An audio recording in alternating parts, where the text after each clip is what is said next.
આજની આ વાર્તા શરૂ કરતા પહેલાં હું તમને માત્ર એક જ વાત કહીશ. જો આ વાર્તા તમે રાત્રે એકલા સાંભળી રહ્યા છો તો એકવાર પાછળ જરૂર જોઈ લેજો. કારણ કે કહેવાય છે કે આ હવેલીની વાર્તા સાંભળનાર દરેક વ્યક્તિને એક અજાણી હાજરીનો અહેસાસ થાય છે. સૌરાષ્ટ્રના એક નાનકડા ગામમાં એક એવી હવેલી છે જે 100 વર્ષથી બંધ છે. ગામના લોકો કહે છે કે દર અમાસની રાત્રે હવેલીની તૂટેલી બારીમાંથી એક સફેદ સાડી પહેરેલી સ્ત્રી દેખાય છે. તેની ચીસો આખા ગામમાં સંભળાય છે, પરંતુ હિંમત કરીને જોનારને ક્યારેય ફરી દેખાતી નથી. આ કોઈ કલ્પિત ભૂતની વાર્તા નથી. આ એક એવા પાપની કહાની છે જે 100 વર્ષ પછી પણ પોતાનો બદલો લઈ રહ્યું છે. એક સાપ, એક અધૂરો ન્યાય અને એક એવી હવેલી જ્યાં સમય આજે પણ અટકેલો છે. તો આખરે 100 વર્ષ પહેલાં એવું શું બન્યું હતું? કોણ હતી એ રહસ્યમય સ્ત્રી? અને શા માટે આજ સુધી કોઈ આ હવેલીમાંથી જીવતો પાછો આવ્યો નથી? આ બધા પ્રશ્નનો જવાબ મળશે, પરંતુ એક વિનંતી છે, આ વાર્તા અધવચ્ચે છોડતા નહીં, કારણ કે છેલ્લે જે સત્ય બહાર આવશે તે તમારી કલ્પનાથી પણ વધારે ભયાનક હશે. સૌરાષ્ટ્રનું એક શાંત હરિયાળું ગામનું નામ હતું ચંદ્રપુર. દિવસ દરમિયાન આ ગામ બીજા સામાન્ય ગામોની જેમ જીવંત લાગતું. ખેતરોમાં ખેડૂત મહેનત કરતા, બાળકો ગલીઓમાં રમતા અને સાંજ પડતા મંદિરની ઘંટડીનો મંધુર અવાજ આખા ગામમાં ગુંજી ઉઠતો. પણ સૂર્ય આથમતા જ ચંદ્રપુર બદલાઈ જતું હતું. ગામની બહાર આવેલી એક ઊંચી ટેકરી પર કોઈ નજર પણ કરતું નહોતું, કારણ કે ત્યાં ઊભી હતી ચંદ્રગઢ હવેલી, એક એવી વિશાળ રાજવાડી હવેલી જે છેલ્લા 100 વર્ષથી ખાલી હતી. તૂટેલી બારીઓ, કાળા પડી ગયેલા પથ્થરો, દિવાલો પર ચડી ગયેલી વેલો, હંમેશા છવાયેલું ભયાનક મૌન. એ હવેલીને જોઈને માણસના શરીરમાં કંપારી છૂટી જતી. ગામના વૃદ્ધો કહેતા, દિવસે હવેલીને જોવી અને રાત્રે હવેલી પાસે જવું, બંનેમાં ફરક છે. દિવસમાં તો હવેલીને જુએ છે, પણ રાત્રે હવેલી તને જુએ છે. આ વાત સાંભળીને બાળકો ડરી જતા, યુવાનો હસી કાઢતા, પણ ગામના કોઈ પણ માણસે આજ સુધી એ હવેલીમાં જવાની હિંમત કરી નહોતી, કારણ કે જે ગયો હતો તે ક્યારેય પાછો આવ્યો નહોતો. અમદાવાદમાં રહેતો વિવાન મહેતા એક જાણીતા ડોક્યુમેન્ટરી ફિલ્મી મેકર હતો. તેને રહસ્યમય જગ્યાઓ, જૂના કિલ્લાઓ અને ઇતિહાસ સાથે જોડાયેલા રહસ્યો શોધવાનો શોખ હતો. તેના વિડીયો લાખો લોકો જોતા હતા. એક દિવસ સવારે તેના ઈમેલમાં એક અનામી સંદેશ આવ્યો. સંદેશમાં માત્ર એક જ વાક્ય લખેલું હતું, જો તું સાચો હિંમતવાન હોય તો ચંદ્રગઢ હવેલીમાં એક રાત એકલો પસાર કરીને બતાવ. એક સાથે જૂનો ફોટોગ્રાફ પણ હતો. ફોટોમાં હવેલી સ્પષ્ટ દેખાતી હતી, પણ ફોટોના ઉપરના માળની બારીમાં સફેદ સાડી પહેરેલી એક સ્ત્રી ઊભી હતી. વિવાને વિચાર્યું કે કદાચ આ ફોટો કોઈએ એડિટ કર્યો હશે, પણ તેની અંદરનો શોધક શાંત બેસી શક્યો નહીં. 2 દિવસ પછી કેમેરા, ટ્રાયપોડ, ડ્રોન, ટોર્ચ અને જરૂરી સામાન લઈને તે ચંદ્રપુર જવા નીકળી પડ્યો. વિવાન બપોરે લગભગ 4 વાગ્યે ચંદ્રપુર પહોંચ્યો. ગામમાં પ્રવેશતા જ તેને કંઈક અજીબ લાગ્યું. ગામના લોકો હતા, બાળકો રમતા હતા, દુકાનો ખુલ્લી હતી, છતાં વાતાવરણમાં એક અજાણી બેચેની હતી. તે સીધો એક જૂની ચાની લારી પાસે ગયો. કાકા, એક ચા આપશો? લારી ચલાવતા વૃદ્ધનું નામ હતું રઘુ કાકા. ચા બનાવતા બનાવતા હસીને પૂછ્યું, બેટા, નવા લાગો છો, ક્યાંથી આવ્યા? અમદાવાદથી. અહીં કોઈ સગાવહાલા છે? ના, હું ચંદ્રગઢ હવેલી જોવા આવ્યો છું. આ શબ્દો સાંભળતા જ રઘુ કાકાના હાથ ધ્રુજી ગયો. ચાની કેટલીમાંથી ઉકળતી ચા બહાર ઢોળાઈ ગઈ. આસપાસ બેઠેલા બધા લોકોની નજર એક સાથે વિવાન પર પડી. થોડી ક્ષણ માટે આખી લારી પર શાંતિ છવાઈ ગઈ. રઘુ કાકાએ ધીમા અવાજે કહ્યું, બેટા, હવેલી જોવા આવ્યો છે કે મરવા આવ્યો છે? વિવાન હળવેથી હસ્યો. કાકા, હું ડોક્યુમેન્ટરી બનાવું છું. લોકો ભૂત પ્રેતની વાતો કરે છે, પણ હું સત્ય બતાવવા આવ્યો છું. રઘુ કાકાએ લાંબો નિશ્વાસ છોડ્યો. સત્ય ક્યારેય માણસ સહન કરી શકતો નથી. એટલામાં પાછળથી એક ભારે અવાજ આવ્યો, રઘુ, એને મારી પાસે મોકલ. વિવાને પાછળ જોયું. એક પીપળાના ઝાડ નીચે સફેદ દાઢીવાળા વૃદ્ધ બેઠા હતા. ગામના બધા તેમને ભીખાભાઈ કહીને બોલાવતા હતા. વિવાન તેમની પાસે ગયો. ભીખાભાઈએ તેની આંખોમાં ઊંડે સુધી જોયું. બેટા, તારું નામ શું છે? વિવાન. મા બાપ જીવતા છે? વિવાન થોડો ચોંક્યો. હા, બંને જીવતા છે. ભીખાભાઈએ ભગવાનનું નામ લીધું તો પાછો ચાલ્યો જા. પણ કેમ? કારણ કે ચંદ્રગઢ હવેલી માણસને મારતી નથી. વિવાને પૂછ્યું. તો પછી શું કરે છે? ભીખાભાઈ ધીમેથી બોલ્યા. તે માણસ પાસેથી તેની સૌથી પ્રિય વસ્તુ છીનવી લે છે. વિવાનના ચહેરા પર હળવી ગંભીરતા આવી. આ વાતનો કોઈ પુરાવો છે? ભીખાભાઈએ કહ્યું. 5 વર્ષ પહેલાં સુરતથી 4 મિત્રો આવ્યા હતા. કહેતા હતા કે ભૂત નથી હોતા. ચારેય હસતા હસતા હવેલીમાં ગયા. સવારે માત્ર એક જ પાછો આવ્યો. વિવાને તરત પૂછ્યું. બાકીના 3 ક્યાં ગયા? ભીખાભાઈની આંખોમાં ભય ઉતરી આવ્યો. આજ સુધી કોઈને ખબર નથી. વિવાને ફરી પૂછ્યું. જે પાછો આવ્યો તેણે શું કહ્યું? ભીખાભાઈ થોડા સમય સુધી ચૂપ રહ્યા. પછી બોલ્યા. તે ફક્ત એક જ વાક્ય બોલતો હતો. બારી ન ખોલવી હતી, બારી ખોલવી ન હતી. અને 3 દિવસ પછી તેનું પણ મૃત્યુ થઈ ગયું. આ સાંભળીને વિવાન પહેલી વાર અંદરથી ધ્રુજી ગયો. પણ હવે પાછા ફરવાનો પ્રશ્ન નહોતો. સાંજના 6 વાગ્યે વિવાન ગામના સરપંચ જોરાવીર સિંહને મળવા ગયો. સરપંચે બધું સાંભળ્યું પછી ઘરની અંદર ગયા. થોડા સમય પછી તેઓ એક જૂની લાકડાની પેટી લઈને બહાર આવ્યા. પેટી ખોલતા અંદર એક મોટી કાળી લોખંડની ચાવી હતી. ચાવી પર ધૂળની પરત હતી. આ ચંદ્રગઢ હવેલીની ચાવી છે. વિવાને આશ્ચર્યથી પૂછ્યું. આટલા વર્ષોથી તમારી પાસે? જોરાવર સિંહ બોલ્યા. મારા દાદાના દાદા હવેલીના ચોકીદાર હતા.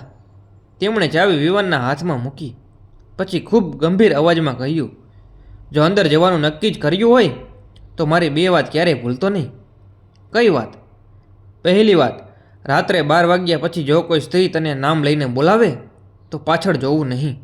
વિવાન હળમેથી સ્મિત કરતો રહ્યો. અને બીજી? સરપંચનો ચહેરો ફીકો પડી ગયો. જો ઉપરના 3જા માળે એક બંધ બારી દેખાય તો ભૂલથી પણ તેને ખોલવાનો પ્રયાસ કરતો નહીં. શા માટે? જોરાવર સિંહે માત્ર એક જ જવાબ આપ્યો. એ જ બારીથી સાપ શરૂ થયો હતો. સૂર્ય હવે સંપૂર્ણપણે ડૂબી ગયો હતો. આકાશમાં ધીમે ધીમે અંધકાર છવાતો હતો. વિવાન ટેકરી તરફ ચાલવા લાગ્યો. દૂરથી ચંદ્રગઢ હવેલી દેખાતી હતી. પવન અચાનક ખૂબ ઠંડો થઈ ગયો. આસપાસના ઝાડના પાંદડા જોરથી હરવા લાગ્યા. પણ એક અજીબ વાત હતી. હવેલીની આસપાસ એક પણ પક્ષી નહોતું. એક પણ અવાજ નહોતો. જાણે આખી પ્રકૃતિ એ જગ્યાએથી દૂર રહેતી હોય. વિવાન દરવાજા સુધી પહોંચ્યો. જૂના તાળામાં ચાવી નાખી. ચાવી ફેરવતા જ ઘર અવાજ આવ્યો.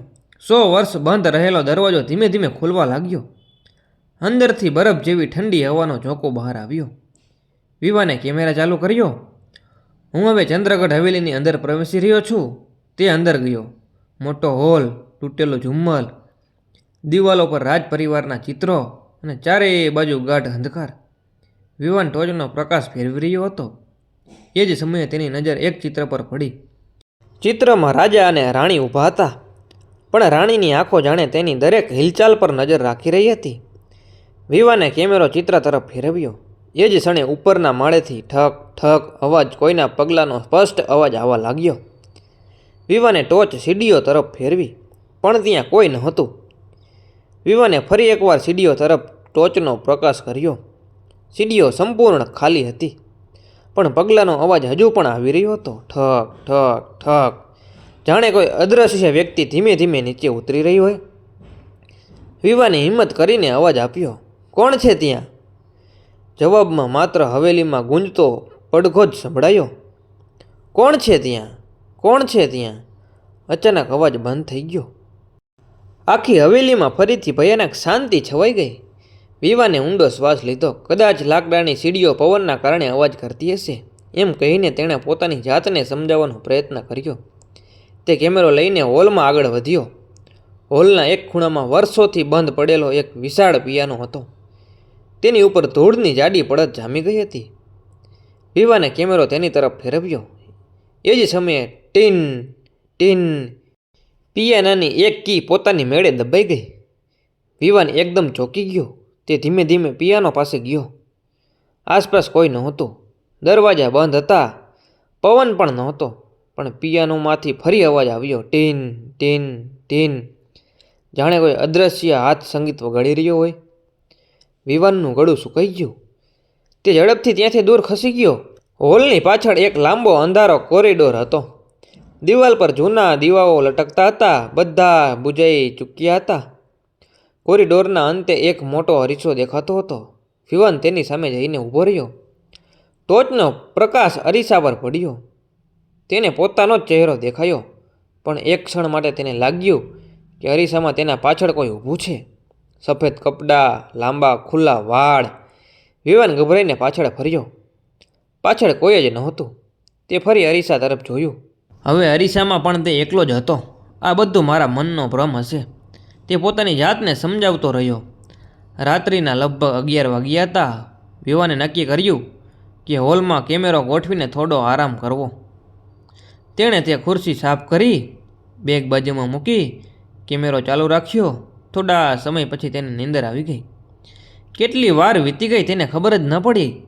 અચાનક એક ધીમો સ્ત્રીનો અવાજ આવ્યો. તેના કાનમાં પડ્યો.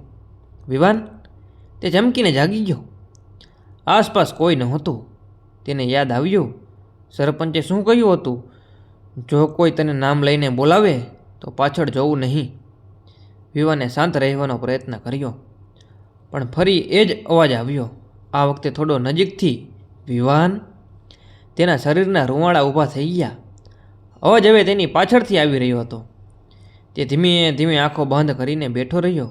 ના, પાછળ નહીં જોવું. પણ માણસનું મન ડર કરતાં પણ વધારે ઉત્સુક હોય છે. ત્રીજી વાર અવાજ આવ્યો. આ વખતે જાણે કોઈ તેના કાનની એકદમ નજીક ઊભું હોય. વિવાન, મારી તરફ જો. તે પોતાની જાતને રોકી ન શક્યો અને ધીમે ધીમે પાછળ ફર્યો. પણ ત્યાં કોઈ સ્ત્રી નહોતી. માત્ર દિવાલ પર લટકેલું એક જૂનું ચિત્ર હતું, અને એ ચિત્રમાં સફેદ સાડી પહેરેલી એ જ સ્ત્રી હવે હસતી હતી. થોડી વાર પહેલાં ફોટોમાં તેનો ચહેરો ગંભીર હતો, પણ હવે તેના હોઠ પર ભયાનક સ્મિત હતું. વિવાનના હાથમાંથી ટોચ નીચે પડી ગઈ. એ જ ક્ષણે આખી હવેલીમાં એક ભયાનક સ્ત્રીના હાસ્યનો અવાજ ગુંજી ઉઠ્યો. હા હા હા હા. વિવાન દોડીને મુખ્ય દરવાજા તરફ ગયો, પણ દરવાજો ખુલ્યો નહીં. તેણે જોરથી ધક્કા માર્યા, પણ અચાનક ઉપરના ત્રીજા માળે એક બારી પોતાની જાતે જ ધીમે ધીમે ખોલવા લાગી. કર. વિવાને ઉપર જોયું. બારીમાં એક સફેદ સાડી પહેરેલી એક સ્ત્રી ઊભી હતી, અને તે ધીમે ધીમે પોતાના હાથ ઊંચા કરીને વિવાનને પોતાની તરફ બોલાવી રહી હતી. તેના ચહેરા પર ભયાનક સ્મિત હતું. વિવાનનું આખું શરીર ધ્રુજી રહ્યું હતું. તેને સરપંચ જોરાવીર સિંહની વાત યાદ આવી. ત્રીજા માળે એક બારી બંધ દેખાય તો ભૂલથી પણ તેને ખોલવાનો પ્રયાસ કરતો નહીં, પણ હવે તો બારી પહેલેથી જ ખુલ્લી હતી. વિવાને ઊંડો શ્વાસ લીધો. આ બધું કોઈ ભ્રમ હશે. કદાચ કોઈ મને ડરાવવાનો પ્રયાસ કરી રહ્યું છે. તે ધીમે ધીમે સીડીઓ ચડવા લાગ્યો. દરેક પગથિયે તેના પગલાંનો અવાજ આખી હવેલીમાં ગુંજી રહ્યો હતો. ઠક ઠક ઠક. જેમ જેમ તે ઉપર જતો હતો, તેમ તેમ ઠંડી વધી રહી હતી. શ્વાસમાંથી ધુમાડો નીકળવા લાગ્યો હતો.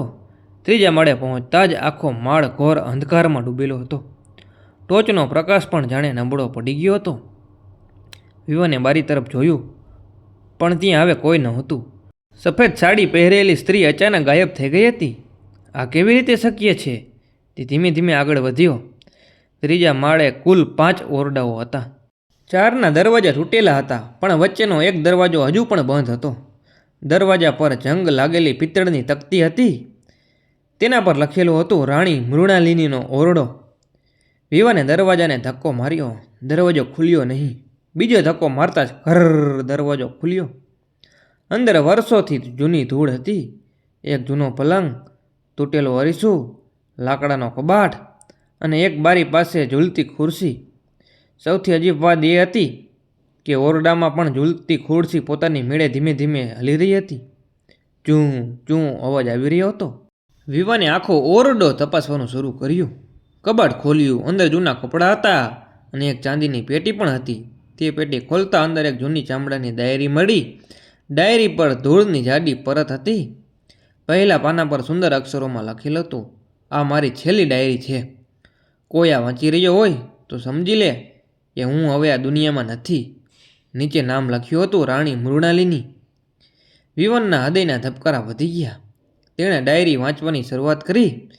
ડાયરીની તારીખ હતી 17 જુલાઈ 1926 આ હવેલીમાં બધું સુંદર દેખાય છે, પરંતુ અહીં કોઈ ખુશ નથી. મહારાજ વિક્રમસિંહ પહેલાં જેવા રહ્યા નથી. છેલ્લા કેટલાક મહિનાઓથી તેઓ દર અમાસની રાત્રે હવેલીના ભોંયરામાં જાય છે.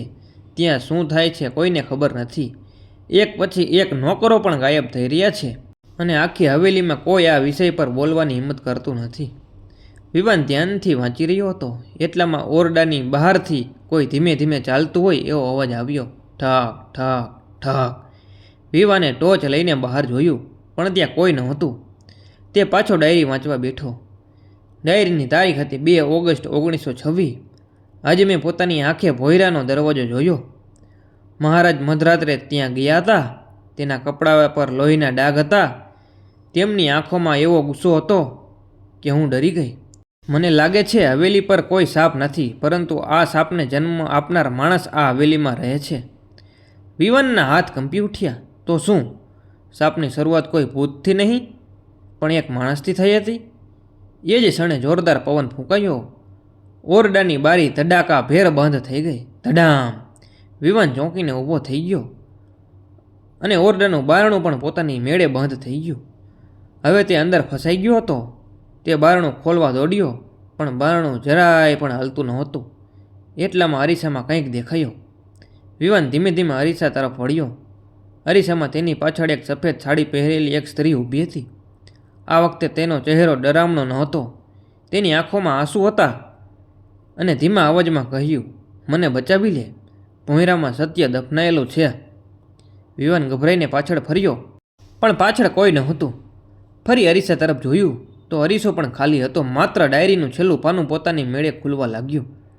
તેના પર લોહી જેવા લાલ અક્ષરોથી ધીમે ધીમે દેખાવા લાગ્યા. જો તું આ વાંચી રહ્યો છે, તો હવે સાપે તને પસંદ કરી લીધો છે. વિવાનના ચહેરાનો રંગ ઉડી ગયો. તેને લાગ્યું કે આ માત્ર એક રહસ્ય નથી, આ તો જીવ અને મરણ વચ્ચેની લડાઈ છે. ડાયરીનું છેલ્લું પાનું ધીમે ધીમે પોતાની મેળે જ ખુલતું જતું હતું. લોહી જેવા લાલ અક્ષરોમાં લખાયેલા શબ્દો જોઈને વિવાનના હાથ કંપવા લાગ્યા. જો તું આ વાંચી રહ્યો છે, તો સાપે તને પસંદ કરી લીધો છે. હવે સત્ય શોધ્યા વગર તું આ હવેલીમાંથી બહાર જઈ શકશે નહીં. વિવાને તરત જ ડાયરી બંધ કરી દીધી. એ જ ક્ષણે ધડામ ઓરડાનું બારણું જાણે પોતાની મેળે ખુલ્યું. હમણાં સુધી જે બારણું જરાય હલતું નહોતું, એ હવે જાણે કોઈએ બહારથી ખોલી દીધું હોય એમ ખુલ્લું હતું. વિવાન ધીમે ધીમે બહાર આવ્યો. આખો કોરિડોર અંધકારમાં ડૂબેલો હતો, પણ હવે કોરિડોરના અંતે એક નાનો દીવો બળતો દેખાતો હતો. વિવાનને આશ્ચર્ય લાગ્યું. આ દીવો કોણે પ્રગટાવ્યો? હવેલીમાં તો કોઈ હતું જ નહીં. તેમ છતાં દીવો ધીમે ધીમે આગળ વધતો ગયો, જાણે કોઈ હાથમાં લઈને ચાલી રહ્યું હોય. વિવાને હિંમત કરી અને તેની પાછળ ચાલવાનું શરૂ કર્યું. દીવો સીધો સીડીઓ તરફ ગયો, પછી નીચે પહેલા માળે, અને ત્યારબાદ હોલમાં આવીને અચાનક ગાયબ થઈ ગયો. વિવાન ત્યાં ઊભો રહી ગયો. એટલામાં તેની નજર ઝુમ્મરની નીચેના પથ્થર પર પડી. એક પથ્થર બાકીના પથ્થરોથી થોડો ઊંચો હતો. વિવાને પગથી તેને દબાવ્યો. ઘર જોરદાર અવાજ સાથે ફ્લોર ધ્રુજવા લાગ્યો.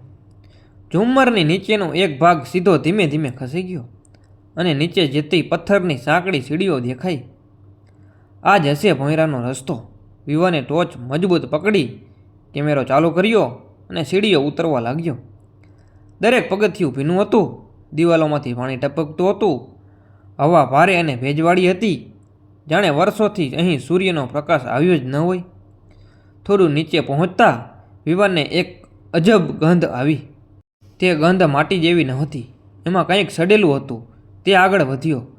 અચાનક ટોર્ચનો પ્રકાશ જમીન પર પડ્યો, અને ત્યાં માનવીના હાડકાં પડ્યા હતા. વિવાન એકદમ પાછળ ખસી ગયો. તે ધીમે ધીમે આગળ વધ્યો. 1 નહીં, 2 નહીં, 10થી પણ વધારે હાડપિંજરો પડેલા હતા. કેટલાક હાથમાં હજુ પણ જૂની હાથકડીઓ, લોખંડની બેડીઓ બંધાયેલી હતી. વિવાનના શરીરમાં કંપારી ફરી વળી. આ લોકો કોણ હતા? તે સમયે તેના કેમેરામાંથી એક અવાજ આવ્યો. વિવાને સ્ક્રીન તરફ જોયું. સ્ક્રીનમાં તે એકલો નહોતો. તેની પાછળ એક સફેદ સાડી પહેરેલી એક સ્ત્રી પણ ઊભી હતી. વિવાન તરત પાછળ ફર્યો, પણ ત્યાં કોઈ નહોતું. ફરી કેમેરા તરફ જોયું. હવે સ્ક્રીન પણ ખાલી હતી. વિવાને પહેલીવાર અનુભવ્યું કે હવેલીમાં કોઈ અદૃશ્ય શક્તિ છે તેની સાથે ચાલી રહી હતી. ભોંયરાના અંતે એક મોટો લોખંડનો દરવાજો હતો. દરવાજા પર રાજવંશનું નિશાન કોતરેલું હતું. તેની બાજુમાં એક ભારે સાંકળ લટકી રહી હતી. વિવાને જોર લગાવીને સાંકળ ખેંચી. કર દરવાજો ધીમે ધીમે ખુલ્યો. અંદરનું દ્રશ્ય જોઈને તેના પગ નીચેની જમીન સરકી ગઈ. ઓરડાની વચ્ચે એક પથ્થરનું બલિદાન મંચ હતું. તેના પર સુકાઈ ગયેલા લોહીના કાળા ડાઘ હજુ પણ દેખાતા હતા. દિવાલો પર અજાણી ભાષામાં લખાયેલા ચિહ્નો હતા અને એક ખૂણામાં લોખંડની સાંકળોથી બંધાયેલો લાકડાની મોટી પેટી પડી હતી. વિવાન ધીમે ધીમે પેટી પાસે ગયો. સાંકળો વર્ષોથી કાટ ખાઈ ચૂકી હતી. તેણે જોરથી ખેંચી. સાંકળ તૂટી ગઈ. પેટી ખોલતા અંદર સોનાના દાગીના નહોતા, પણ જૂના કાગળો, રાજમુદ્રા અને એક પત્ર હતો. પત્ર પર લખેલું હતું, જેને પણ આ મળે તે સત્ય આખી દુનિયાને જરૂર કહે. વિવાને પત્ર વાંચવાનું શરૂ કર્યું. હું રાજવૈદ્ય હરિદાસ. મહારાજ વિક્રમસિંહને સત્તાનો એવો નશો ચડ્યો છે કે તેમણે નિર્દોષ લોકોને એક પછી એક મારી નાખ્યા. તેમને વિશ્વાસ હતો કે દરેક અમાસે માનવ બલિ આપવાથી તેમનું રાજ ક્યારેય ખતમ નહીં થાય. રાણી મૃણાલિનીએ આનો વિરોધ કર્યો. તેમણે ગામના લોકોને બચાવવાનો પ્રયત્ન કર્યો, પણ મહારાજે પોતાની જ રાણીને જીવતી દિવાલમાં ચણાવી દીધી. વિવાનના હાથમાંથી પત્ર લગભગ પડી ગયો. શું રાણીને જીવતી દિવાલમાં ચણાવી દીધી? એટલામાં આખા ભોંયરામાં એક ભયાનક ચીસ ગુંજી ઉઠી. હા હા હા હા હા હા. દિવાલો ધ્રુજવા લાગી. ટોચનો પ્રકાશ લબુક ઝબુક થવા લાગ્યું અને ભોંયરાની સામેની દિવાલમાં એક લાંબી તિરાડ પડવા લાગી. કડાક કડાક તિરાડ મોટી થતી ગઈ. અચાનક દિવાલનો મોટો ભાગ તૂટી પડ્યો. ધૂળનું વાદળ છવાઈ ગયું. ધૂળ ઓછી થતાં જ વિવાને જે જોયું તે તેના શ્વાસ અટકી ગયા. દિવાલની અંદર સફેદ સાડીના ફાટેલા અવશેષોમાં એક સ્ત્રીનું હાડપિંજર ઊભું હતું અને તેના ગળામાં હજુ પણ રાજમહેલનો હાર લટકી રહ્યો હતો. વિવાન સમજી ગયો, આ રાણી મૃણાલિનીના અવશેષ હતા. એ જ ક્ષણે આખા ભોંયરામાં એક ઠંડો અવાજ ગુંજ્યો. મારું સત્ય દુનિયા સુધી પહોંચાડ, નહીં તો તું પણ અહીં જ કેદ થઈ જઈશ. વિવાન સ્થિર થઈ ગયો. તેને હવે સમજાઈ ગયું હતું કે આ લડાઈ ભૂત સામેની નહોતી, પણ 100 વર્ષથી દબાયેલા સત્યને બહાર લાવવાની હતી. ભોંયરામાં ઊભેલો વિવાન હજુ પણ રાણી મૃણાલિનીના હાડપિંજરને જોઈ રહ્યો હતો. તેના કાનમાં ફરી એક જ શબ્દ ગુંજ્યા, મારું સત્ય દુનિયા સુધી પહોંચાડ, નહીં તો આ હવેલી તને પણ ક્યારેય બહાર જવા નહીં દે. વિવાને ધીમે ધીમે માથું ઝુકાવ્યું. હું વચન આપું છું, હું સત્ય દુનિયા સામે લાવીશ. આ શબ્દ બોલતા જ આખા ભોંયરામાં જોરદાર પવન ફૂંકાયો અને રાણીના હાડપિંજરના ગળાનો પહેરેલો રાજવંશનો હાર ધીમે ધીમે નીચે પડી ગયો. વિવાને હાર હાથમાં લીધો. હારની પાછળ ખૂબ નાના અક્ષરોમાં કંઈક કોતરેલું હતું, પૂર્વ દિવાલ અગ્નિ સત્ય. વિવાને આ આશ્ચર્યથી વાંચ્યું, પૂર્વ દિવાલ અગ્નિ. તે તરત જ ભોંયરાની પૂર્વ બાજુએ ગયો. ત્યાં એક મોટી પથ્થરની દિવાલ હતી, બાકી બધી દિવાલોથી અલગ, જાણે કોઈએ ઉતાવળમાં તેને જણાવ્યું હોય. વિવાને ટોચનો પ્રકાશ ફેરવ્યો. દિવાલ પર એક ગોળ નિશાન હતું, બિલકુલ હારના આકારનું. તેણે ધીમેથી હારને એ નિશાનમાં મૂક્યો. ઘર દિવાલ ધીમે ધીમે ખસવા લાગી. અંદર એક નાનો ગુપ્ત ઓરડો દેખાયો. ઓરડાની વચ્ચે એક લાકડાની પેટી હતી. વિવાને પેટી ખોલી. અંદર એક રાજમુદ્રા, થોડા જૂના દસ્તાવેજો અને એક ચાંદીનો ડબ્બો હતો. ડબ્બામાં એક પત્ર ખૂબ જ સાચવીને મૂકેલો હતો. પત્ર પર લખેલું હતું, જો આ પત્ર કોઈ નિર્દોષ માણસના હાથમાં આવે તો સમજી લે કે ભગવાને સત્ય બહાર લાવવાનો સમય નક્કી કરી દીધો છે. વિવાને ધીમેથી પત્ર વાંચવાનું શરૂ કર્યું. રાણી મૃણાલિનીનો છેલ્લો પત્ર. જો હું જીવતી ન રહું તો જાણજો કે મને કોઈ સાપે નથી મારી. મને મારા પોતાના પતિ મહારાજ વિક્રમસિંહે જીવતી દિવાલમાં ચણાવી દીધી. મેં ગામના નિર્દોષ લોકોના બલિદાનનો વિરોધ કર્યો હતો. મેં તેમને રોકવાનો પ્રયત્ન કર્યો હતો, પણ સત્તાની લાલચે તેમની માનવતા છીનવી લીધી. જો ક્યારેય આ પત્ર કોઈ વાંચે તો મારા આત્માને શાંતિ અપાવજો. મારા અવશેષોને અગ્નિ સંસ્કાર કરજો અને મહારાજના પાપનું સત્ય આખી દુનિયાને કહેજો. વિવાનની આંખો ભીની થઈ ગઈ. હવે તેને સમજાઈ ગયું હતું કે હવેલીમાં દેખાતી સ્ત્રી કોઈ ખૂની આત્મા નહોતી. તે તો માત્ર ન્યાય માટે ભટકતી નિર્દોષ રાણી હતી. એટલામાં ભોંયરાની બહાર ભારે અવાજ આવ્યો. ધમ ધમ ધમ, જાણે કોઈ વિશાળ વસ્તુ ચાલીને આવી રહી હોય. વિવાને ટોચ બહાર ફેરવી.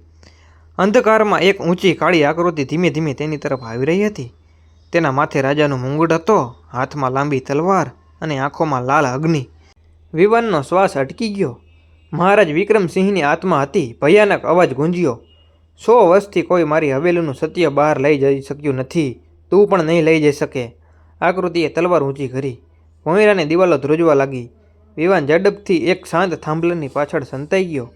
તલવારનો ઘા સીધો પથ્થર પર પડ્યો. ધડામ! પથ્થર તૂટી ગયો. વિવાન સમજી ગયો કે હવે ભાગ્યા વગર કોઈ રસ્તો નથી. તે દોડતો દોડતો ભોંયરાની સીડીઓ તરફ ગયો. પાછળથી મહારાજની આત્મા ગરજી રહી હતી. તું બચી નહીં શકે. વિવાન સીડીઓ ચડીને હોલમાં પહોંચ્યો, પણ તે હવેલીનો મુખ્ય દરવાજો ફરીથી બંધ થઈ ગયો. બહાર જવાનો રસ્તો નહોતો. એ જ સમયે હોલમાં એક સફેદ પ્રકાશ ફેલાયો. રાણી મૃણાલિનીની આત્મા વિવાનની સામે પ્રગટ થઈ. આ વખતે તેનો ચહેરા પર ડર નહોતો, શાંતિ હતી. તેણે ધીમેથી કહ્યું, ડરતો નહીં. સાપ તોડવાનો સમય આવી ગયો છે. વિવાને પૂછ્યું, પણ કેવી રીતે? રાણીએ પોતાના હાડ પિંજર તરફ ઇશારો કર્યો. મારા અવશેષોને અગ્નિ આપ અને આ પત્ર દુનિયા સુધી પહોંચાડ. પછી હવેલીનો અંત આવશે. એટલામાં મહારાજની આત્મા ફરી હોલમાં આવી પહોંચી. આખી હવેલી ધ્રુજવા લાગી. છતમાંથી પથ્થરો પડવા લાગ્યા. બારીઓ એક પછી એક તૂટી ગઈ. રાણી અને મહારાજની આત્માઓ આમને સામને ઊભી હતી. વિવાન સમજી ગયો હવે છેલ્લો નિર્ણય તેની હિંમત પર નિર્ભર હતો. તે ભોંયરા તરફ પાછો દોડ્યો, કારણ કે હવે સાપ તોડવાનો એક જ રસ્તો બચ્યો હતો. ભોંયરા તરફ દોડતો વિવાન હવે ડરથી નહીં, પણ એક નિર્દોષ આત્માને ન્યાય અપાવવા સંકલ્પથી દોડી રહ્યો હતો. પાછળથી આખી હવેલી ધ્રુજી રહી હતી. મહારાજ વિક્રમસિંહની ગર્જના દરેક દિવાલ સાથે અથડાઈ રહી હતી. કોઈ મારું સત્ય દુનિયા સુધી લઈ જઈ શકશે નહીં. વિવાન ભોંયરામાં પહોંચ્યો. રાણી મૃણાલિનીના હાડપિંજર પાસે ઘૂંટણીએ બેસી ગયો. તેણે રાણીનો છેલ્લો પત્ર અને રાજવંશનો હાર પોતાના બેગમાં સુરક્ષિત મૂક્યો. ભોંયરાના ખૂણામાં એક જૂનો પિત્તળનો દીવો હજુ પણ બળતો હતો.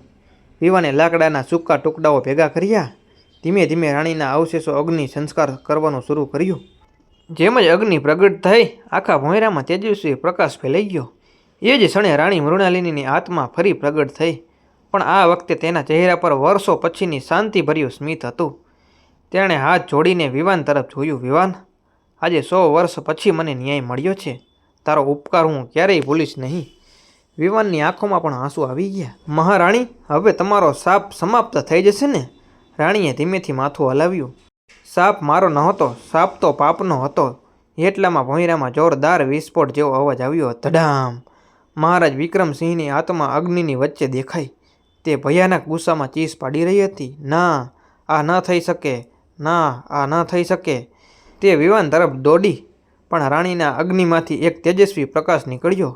પ્રકાશ સીધો મહારાજની આત્મા પર પડ્યો. મહારાજની ગરજના ચીસમાં બદલાઈ ગઈ. મને બચાવો, મને બચાવો. 100 વર્ષ પહેલાં જેમ તેમણે નિર્દોષ લોકોની વિનંતી સાંભળી નહોતી, એમ આજે તેમની વિનંતી સાંભળનાર કોઈ નહોતું.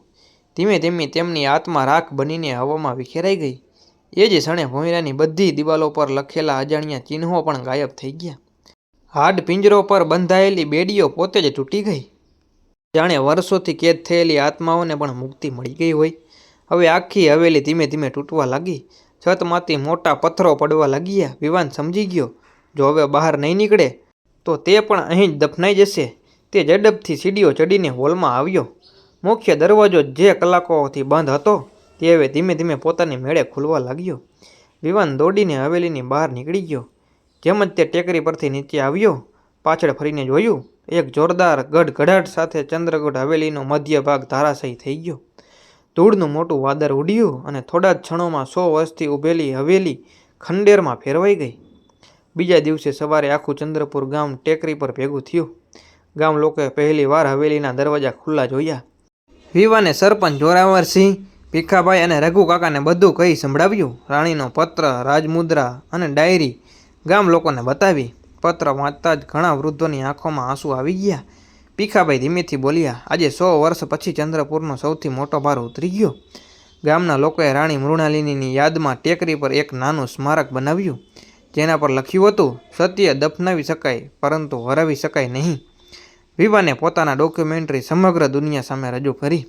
લોકોએ તેને માત્ર એક ડરામણી વાર્તા તરીકે નહીં, પણ સત્ય અને ન્યાયની કહાની તરીકે જોઈ. ચંદ્રપુરનું નામ ફરીથી જીવંત બન્યું. લોકો હવે હવેલી જોવા નહીં, પણ રાણી મૃણાલિનીના સ્મારક પર શ્રદ્ધાંજલિ આપવા આવવા લાગ્યા. વિવાનને લાગ્યું હતું કે હવે બધું પૂર્ણ થઈ ગયું, પરંતુ 1 વર્ષ પછી અમાસની રાત્રે વિવાને એક અજાણ્યો નંબર પરથી પાર્સલ મળ્યું. પાર્સલમાં એક જૂનો કેમેરો હતો, જે તે હવેલીમાં ભૂલી ગયો હતો. વિવાન તો ખાતરીથી જાણતો હતો કે કેમેરો હવેલી સાથે જ નાશ પામી ગયો હતો, પણ કંપતા હાથે તેણે કેમેરો ચાલુ કર્યો. વિડીયો ચાલવા લાગ્યો. વિડીયોમાં વિવાન હવેલીમાંથી બહાર દોડતો દેખાયો હતો. પછી કેમેરો જમીન પર પડી જાય છે. વિડીયો ત્યાં પૂરો થવો જોઈએ, પણ થયો નહીં. કેમેરો હજુ પણ રેકોર્ડિંગ કરતો રહ્યો હતો. સ્ક્રીનમાં તૂટેલી હવેલીના કાટમાળ વચ્ચે એક નાની બાળકી સફેદ કપડામાં ઊભી હતી. તે ધીમે ધીમે કેમેરા તરફ જોઈને સ્મિત કરે છે અને ખૂબ ધીમા અવાજમાં કહે છે, એક સાપ પૂરો થયો, પણ બીજી વાર્તા હવે શરૂ થશે. એટલું બોલીને તે ધીમે ધીમે ધુમ્મસમાં ગાયબ થઈ જાય છે. વિવાનના હાથમાંથી કેમેરો નીચે પડી જાય છે. બારીની બહાર જોરદાર પવન ફૂંકાય છે અને રૂમમાં પડેલું એક જૂનું પાનું પોતાની મેળે ઉડીને ખુલ્લું થઈ જાય છે. તેના પર માત્ર એક જ વાક્ય લખેલું હતું, કેટલાક રહસ્યનો અંત નથી હોતો, તેઓ માત્ર નવા પાત્રની રાહ જોતા હોય છે. તો મિત્રો, આ વાર્તા પૂરી થાય છે. જો સારી લાગી હોય તો વિડીયોને લાઇક અને સબસ્ક્રાઈબ કરી દેજો.